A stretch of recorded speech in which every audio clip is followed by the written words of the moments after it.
Welcome to Behind the Membership Season 3, Episode 4. In this episode, I'm talking with Chris Marr from the Content Marketing Academy, also known as CMA. Chris launched his membership in 2015 after running a 6-month in-person masterclass, and it's now a major focus of his business.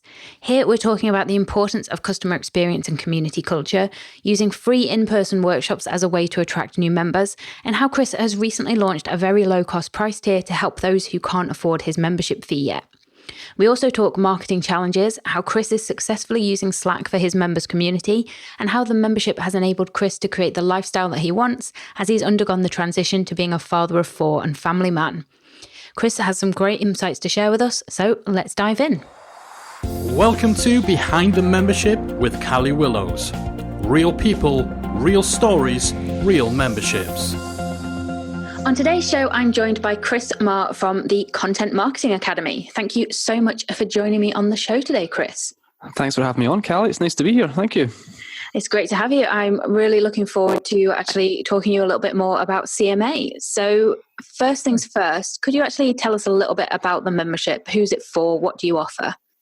Yeah, the membership site is it's a B2B membership site. So we work with entrepreneurs, business owners, and in-house marketers, and we're teaching, and generally speaking, we're teaching the ways of content marketing to help grow businesses. So we work with a whole range of different businesses, different sizes, startups, right up to businesses that have been going for many, many years. So it's it's a pretty serious marketing, content marketing, and sales and business growth is the content.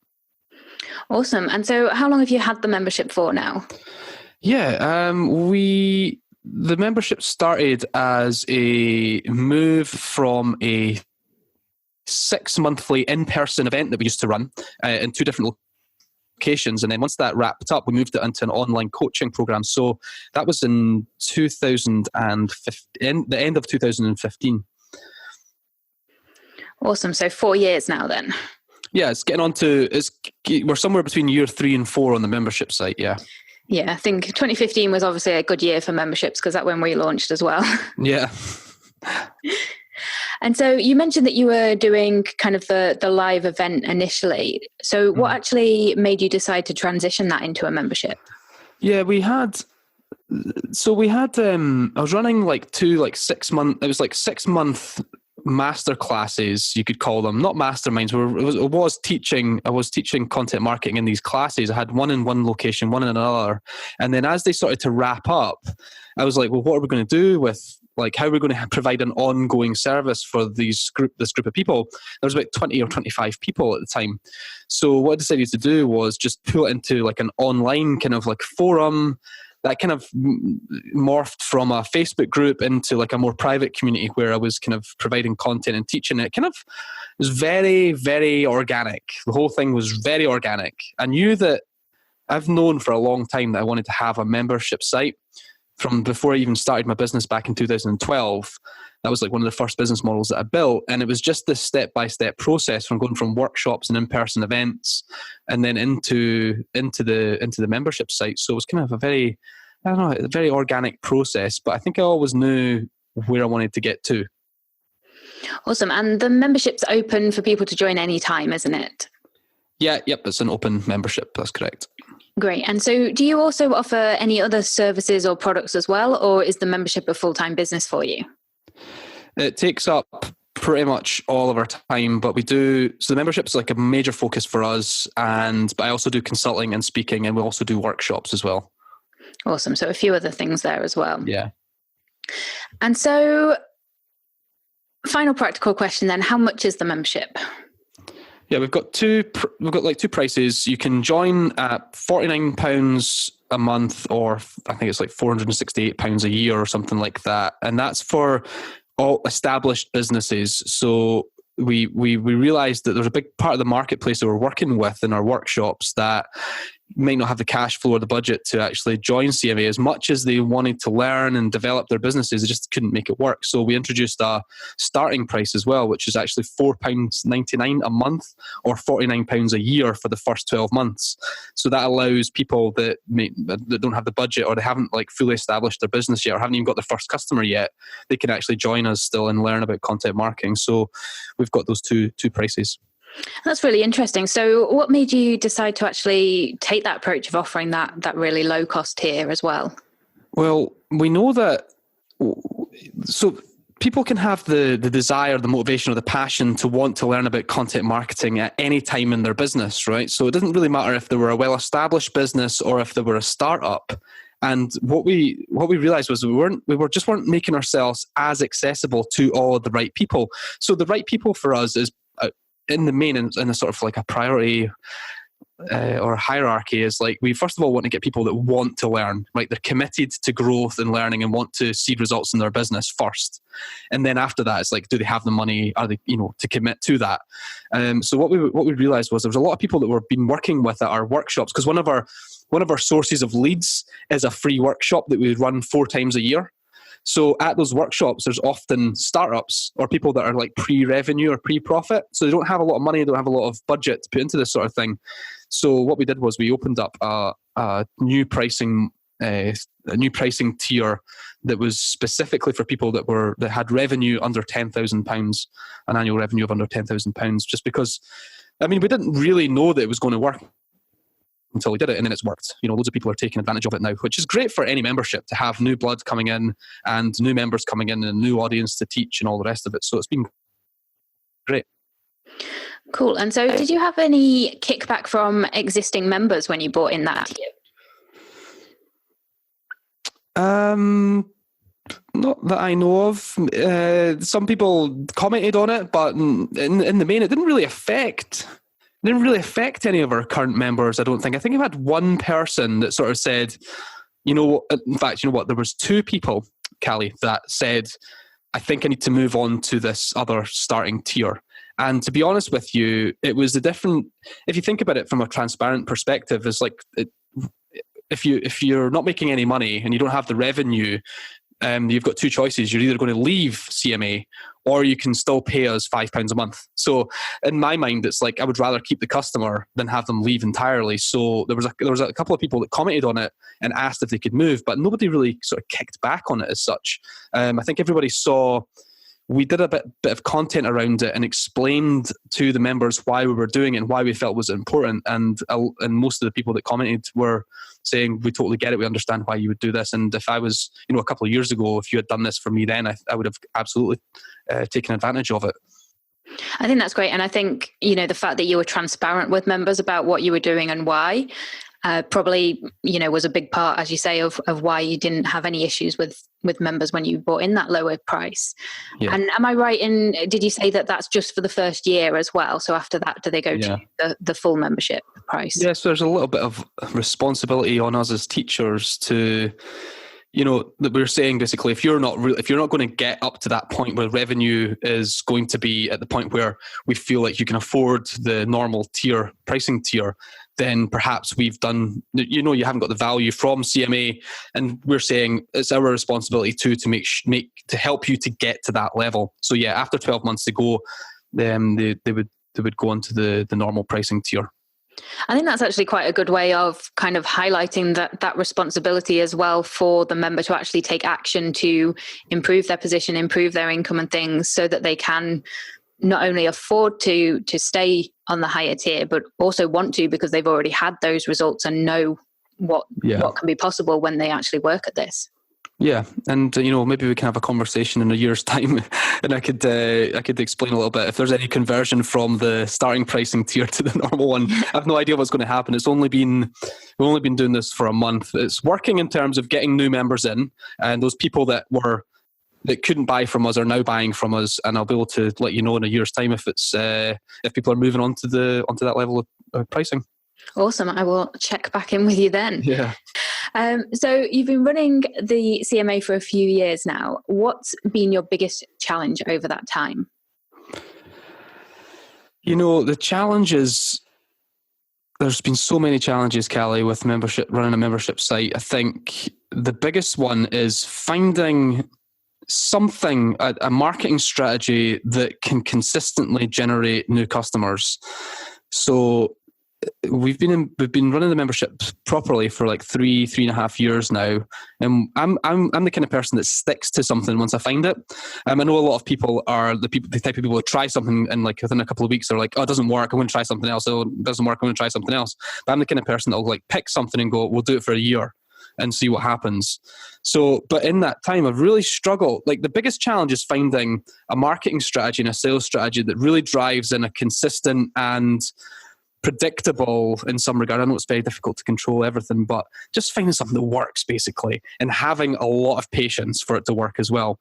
I mean, the membership site is in my mind, no different from any other business in the world, really. It's about finding the thing that works. But there's just so much, and people listening to this will get that, right? As a membership site owner, there's just so many tactics and strategies and gurus and blueprints and all of that stuff, Callie, like to help you do this. It's so distracting trying to find something. So I find that to be, for me, the single biggest challenge is being able to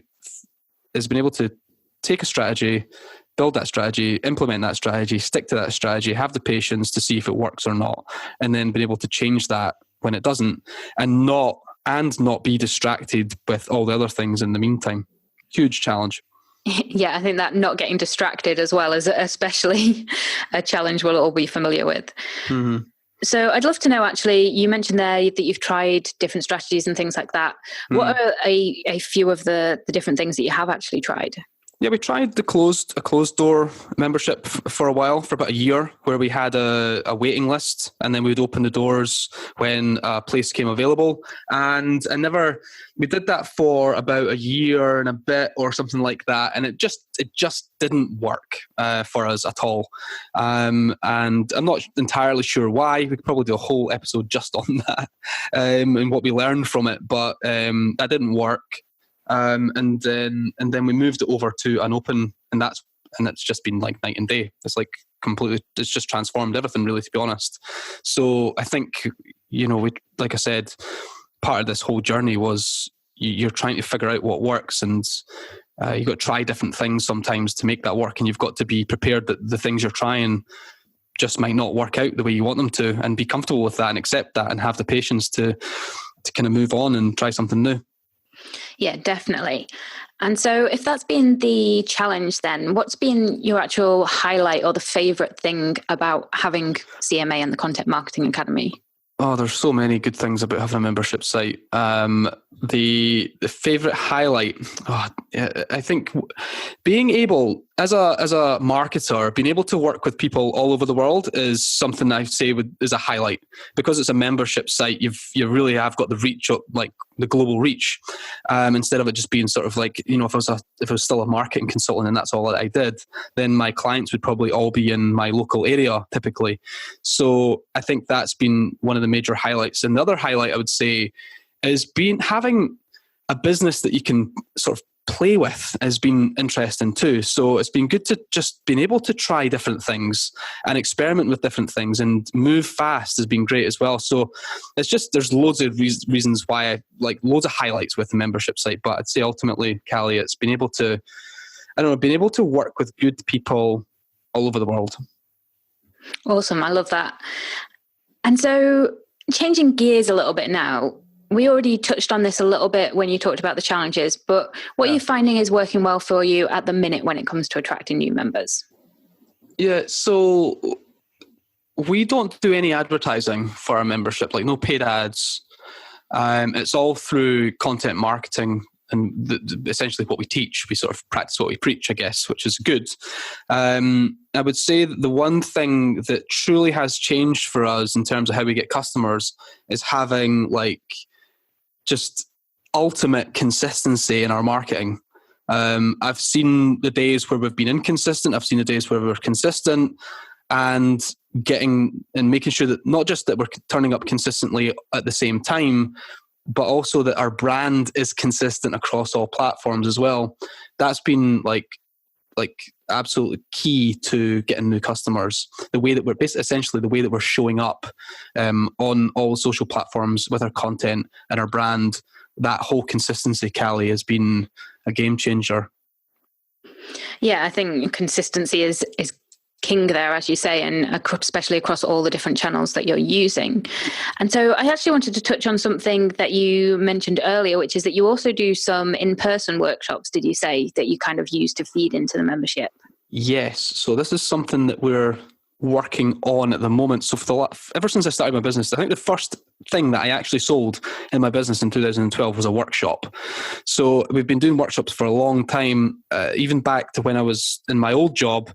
I worked there for 10 years. The first thing I did was a workshop when I was 19 years old, just sort of chucked in at the deep end. So these have been a thing. I've just never been able to shake this off. So something that we're trying just now is a sort of a strategy and a set of tactics around this is that we're running 4 workshops throughout the year that are free to attend. Now, one of the challenges that we have, Callie, with what we do is that people just don't know what it is. Right. So when we say content marketing, it could mean many things to many people. So what we were hoping to do there was attract people to our workshop that would come for free. And even if they didn't join CMA, they would at least walk away knowing what it is that we do and why we do it. And there's a sort of story to be told there. One of the biggest challenges, obviously, is that if you run a free workshop, will anybody actually come? So we've nailed that. So it's good. We're getting 30, 40 people coming to our workshops now, which is amazing for a free workshop. And our challenge is now to convert at least 30% of them into members. And again, and what we're finding is we're just at the start of the year, when we were planning this year, at the end of 2018, we had the 4 dates in the diary. And I said, let's be realistic here. Let's aim to have 20 people in our first workshop, but somewhere between 60 and 70 in our last workshop in the year. And let's aim to have 30% conversion by the end of the year. So I wasn't like, we want 30% conversion in our first workshop. It was just like, let's work towards that goal. And it looks as though we're going to be hitting our targets, hitting our goals. So yeah, the free workshop obviously costs us money, but if you think about it, it's just the same as putting money into any sort of marketing or advertising activity. So let's say it costs £500 for me to run the workshop. That's £500. It's 30 leads, and it's up to us now. It's up to us to sort of convert those leads into sales.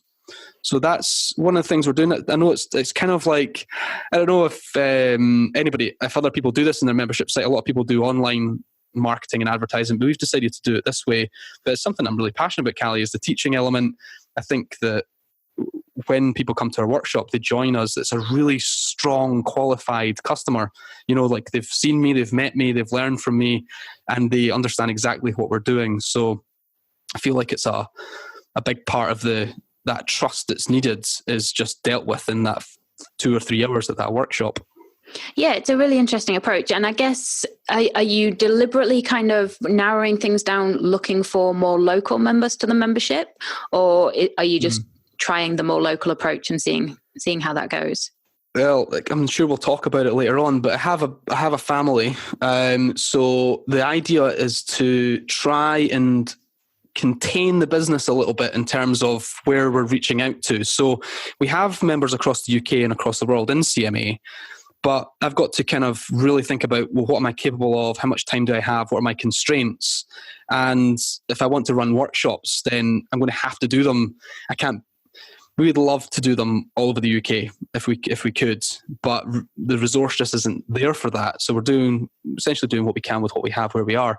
And part of that was doing it in Dundee. But yes, you're right, Callie. A big part of that was, look, how well known are we in Dundee or in and around Dundee? So let's include Dundee, Fife, Edinburgh, Aberdeen, right? That sort of central area.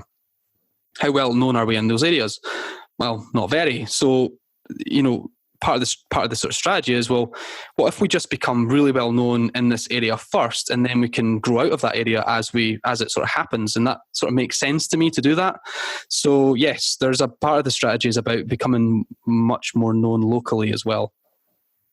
Awesome. And so if that's how you're sort of working to get new members, what are you actually doing to encourage engagement and retention and keep those new members around for longer? Yeah, loads, everything. This is the one thing about running a membership site, right? You don't, I think there is a little bit of a myth around this whole, subscription business, and there's a lot of work to be done. It blows my mind how small my business is, right? Yet how much work there needs to be done. It's incredible. But we do so much to sort of keep our members engaged and retain them, essentially. We took a leaf out of Joey Coleman's book, which is Never Lose a Customer Again. He has a course called First 100 Days. Yeah. And it's how to engage your new customers. Essentially what he says is, if you don't have a customer until they've been with you for 100 days. So I thought, well, that's a great little, let's just map out what 100 days looks like in our membership. So when someone joins, we send them a membership pack in the mail with a notebook and a pen and a bookmark and a badge and a sticker and our manifesto and a welcome letter from us. Everyone gets that, whether they pay £5 or £50 or £500. And then we've got video, we've got a start here track, we've got the whole onboarding thing. I would say we've got the onboarding part pretty much nailed, and especially in their first 14 days. They have a one-to-one call with me when they join. We have calls at 6 months and a year. We're doing weekly Q&As, weekly calls, monthly calls, live training, course content. We're engaging them in all the different ways: audio, video, written. We've got our forums. So we're really active. We're on it. We've just private coaching as well with loads of stuff, Callie. Just everything. We're doing everything that we can to keep our members engaged. And I think I don't know how much you want from me on that, but that's, we're doing essentially trying to touch all the platforms and do it in a planned way as well. We're not like, I think over the years, I think we started off and it was like very sort of scattergun, let's just do as much as we can. But now it's all very formalized and planned out. Like Nick has been working with me full time now for a year, and she's got it like dialed in basically across the whole year, when our live trains are going to be, when our calls are going to be, all of that stuff. So one thing I feel is that if any member, nobody should ever feel like they never saw me this week, if that makes sense. Yeah. So there's always a reason or an excuse or a way that they could join me on a video call this week. And it's up to them, obviously, if they want to join. Not everybody does, but we're turning up, and I think that's the main thing. So are those weekly calls that you're doing, are they Q&A calls? Are they just general kind of check-in calls? How does that work? Yeah, the weekly ones are like a weekly roundup. So we know that it's busy in forums. We know that a lot of people aren't forum type people. So what we turn up and do is we have Nick and I prepare a message, a passage, or just something that we want to say about the state of play just now in content marketing or whatever. And then we do a bit of a roundup, what content we've been looking at inside the membership, who's doing really well. We'll also do a sort of summary of like the top conversations that are happening in our forum and stuff like that too.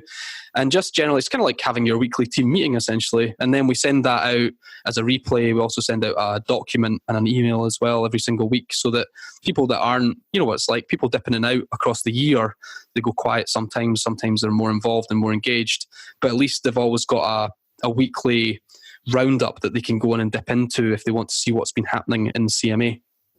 Yeah, I'm a big fan of weekly roundups. And so do you actually still use Slack for your community? Yep, we do. Yeah, we still use Slack. So what was the deciding factor for you to actually use Slack rather than a Facebook group or a forum or something like that? We did have a Facebook group, but honestly, it wasn't working. There was like zero engagement, and I was like, there were some assumptions around why that might have been, but I think it was a case of just like, well, let's try something different. We moved over to Slack, and all of a sudden everyone was engaging. So I don't know why, or you can make some assumptions about that, but it worked from the very start. And I'm not. I know it's not a very good idea to base your business decisions on your own personal preferences, but I'm just not a forum person myself. I dip in and out of forums as and when I need something.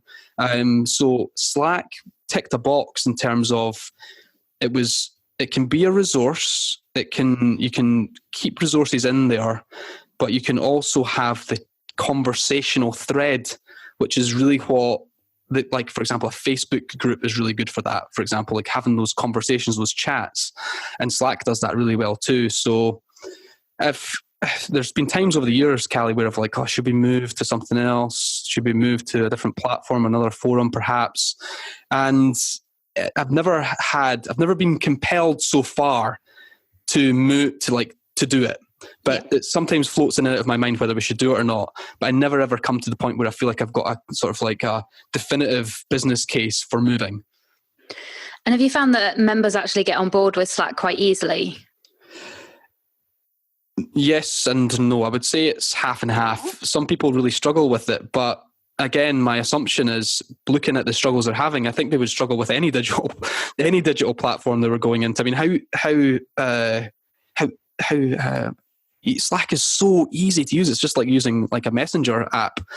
So I do feel that the challenges that people have coming into Slack would probably be no different if they were coming into any digital platform. Like, so the skills that the reason that they're struggling is not because it's Slack, it's because it's new and it's a new platform for them. So it's a difficult one to kind of figure out, I think, sometimes. Some people, and you'll experience this as well, and I'm sure a lot of people listening will experience this too, is that some people just aren't willing to do something new, right? So they'll come and be like, I don't like Slack. And I'm like, well, it's really, how much is your responsibility as a membership site owner to make it easy, right? We make it as easy as we possibly can. We've got all the tutorial videos, all the onboarding stuff there, and we help them as much as we can. But if you're not willing to sort of try it, then you can only do so much to motivate people, can't you? Yeah, I think you're never going to find a solution that pleases everybody, or at least if you do, then I would love to know about it. Because it's one of those things. But I've always found it interesting that you use Slack, because it is one of those where it can go one of two ways with a community, and a lot of the time they work well for kind of people who are in an industry where you're using Slack in your day-to-day work, but you're one of the kind of only people I've seen use Slack really well for your community in a business that isn't in that kind of industry where people are using it anyway. So I always kind of hold you up as an example of somebody using the Slack platform for a community as a great option. Yeah, it's good. It works. I mean, it's like any platform. You've got to, it has its flaws, but I find that Slack it continues to improve all the time. We are continuing to. I mean, even just recently, we did a survey with our audience. We do an anonymous survey every 3 months with our members, so they can just say whatever they want without it coming back to them, and it just keeps things transparent, I guess. It's just like, tell us what the problems are, what you're frustrated with, or how we can help your business more. And we're still learning to this day. This is like, I think we've been using Slack for like the whole time the membership's been around, and we're still learning how to be better at it, like how to use it as a better communication tool with our members. So there's always learning to be done. But you're right. I don't think I've never really met anybody I think I've met some people that have tried to use Slack with their membership, but it never worked. And I've always been curious about why it worked for us and it doesn't work for other people. And I've never really figured it out. Yeah, it's definitely interesting to see how it's working for you. But I think it kind of comes back a little bit to something you said before, where you said that you knew you shouldn't base it on your preference. But I actually think with something like your community, yes, you do need to factor in what your members will use and be happy with. But if you as the membership site owner aren't happy with the platform that you're using for your community, you're not going to show up.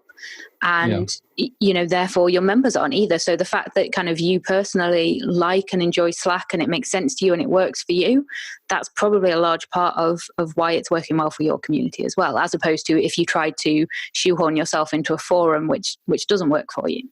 Yeah, that makes sense. So let's talk about life as a membership site owner now. How does the membership actually fit into your life and business?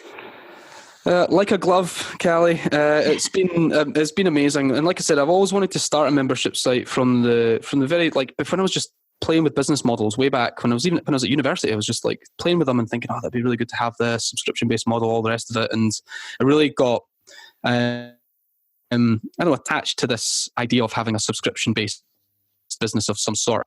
And I think even going forward, if I'd create any other or develop any other business ideas, they'll be similar in some respects. And the lifestyle thing's really interesting because I've moved from being a business owner with no attachments, right, living on my own in my own 2-bedroom flat, and I had an office and all the rest of it, to very quickly going to having a boy, and he's 3 years old now, Spencer, and separating from my wife, finding my new partner and having another baby and living as a stepdad. So we've got 4 kids now and even moving city as well. So in the space of like starting a membership and today, it's been like this huge shift. So there has never been a more important point in my life to have a business that I have as much control as you could possibly get from your business, right? You can't control everything, but I feel like with a membership site, the lifestyle choices that you make are much more within your control than they would be otherwise. Does that make sense? Yeah, perfect. So like I work full time from home now. I've embraced that. This is my life. I don't even want an office. Like I'm not even interested in having office space or anything like that.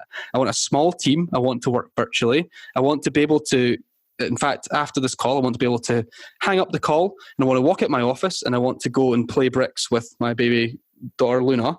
And then I want to have my dinner and then I want to forget about work until tomorrow morning. In fact, tomorrow, Callie, I've got a whole day off. Every Wednesday, I take Wednesday off for Daddy Day. And I don't work the weekends. My laptop gets shut on a Friday. I don't open until Monday. Like I could go on and on. Like the way that the membership has been designed first of all about what my business and my working and my personal life looks like first, and then the work fits in with that, not the other way around. And I would say that is ultimately honestly the key to running your own business, generally speaking, but a membership site makes it far more possible, I think, to do that. So lifestyle has been a big factor in how I've designed what we do. Like, so for example, Callie, we used to do trainings in the evenings, like, so 8:00 at night we'd do a webinar or whatever. We don't do any evening work anymore. It's all during the day. It's just changed. Being able to have that choice has changed my personal life dramatically. So I guess that's kind of answered my next question, which was going to be, what's the overall impact that you think having the membership has had? And it sounds pretty much that it's kind of just enabled you to have that freedom and that lifestyle that fits with your family and what you want to do. Absolutely. And I mean, we're not at the point yet where we're driving in, we're not getting the revenue and the profit level that we really, really want yet, but it's certainly getting there. And the closer it gets to that point, the more freedom and choice we have. So, and we don't have a huge membership, Callie. It's not like we've not got thousands. We've got more like hundreds of members rather than thousands. It's not huge, but it doesn't need to be massive. You know, I would rather have the freedom and the choice rather than to be a slave to my business, if that makes sense. I'm not, I had a job for 10 years. I don't want another job. I want choices and I want freedom and that's a luxury. I get that, but it's totally possible to have it. So that's what we're kind of working towards. Yeah, that sounds great. And so do you actually have a team that's helping you, or is it all you at the moment? Yeah, there's a team. I work obviously the sort of 3 or 4 days a week in the business. The membership's a big part of that, so it probably takes up about 60 or 70% of my time. Nick works full time in the business, and her job is to do the marketing for CMA, and also be a sort of customer service and look after our membership and all that, and our members and all that kind of stuff as well. So she does all the onboarding, she sends out all the packs, she does all the marketing. So she's the marketing exec, and Kara's the financial director. So we've got the 3 of us basically running it. Kara also teaches as well, and she's also heavily involved in the forum too. And so there's 3 team members in CMA, and Kara's part-time, and then we use a couple of like everybody, we've got our own external suppliers as well that we use for branding and website design and video marketing and all that kind of stuff too. So again, it's pieced together over years. I started with just me. For a long time it was just me, but over the years of just, again, back to this lifestyle choice, I need to have the right people around me in order to make this an actual business and to have an actual life as well. Awesome. And so wrapping up then, is there anything else that you wish you'd known earlier or you'd do differently if you were starting again, do you think? I thought about this before we got on the call, and it was a really difficult question because I feel like I didn't know what I know now, obviously 3 or 4 years ago. And we started off with this process where we had 20 or 25 people who were sitting there wanting to do something else with me, but I couldn't figure out what it was. So we put them on a subscription and into a forum and Slack. And then we started to build out the content. And then we made a little bit of money and we invested in our brand. And the branding took shape. And then employees, I'd have to say, like, it's hard for me to think what I would have done differently because everything's been so organic, Callie, that it's been part of the journey, has been a part of the experience and the learning has been to do this over the last 3 years. If anything, I think the amount of work that's involved in a membership site, I think, is something that is not talked about enough. So if anything, I would like to have gone in with my eyes a bit more open in terms of how much work it was going to take to really focus on the membership. So not knowing that, Callie, meant that I did a lot of other things, like we did more live events, we did more consulting, I was doing more speaking. And ultimately, I think that slowed my progress with the membership.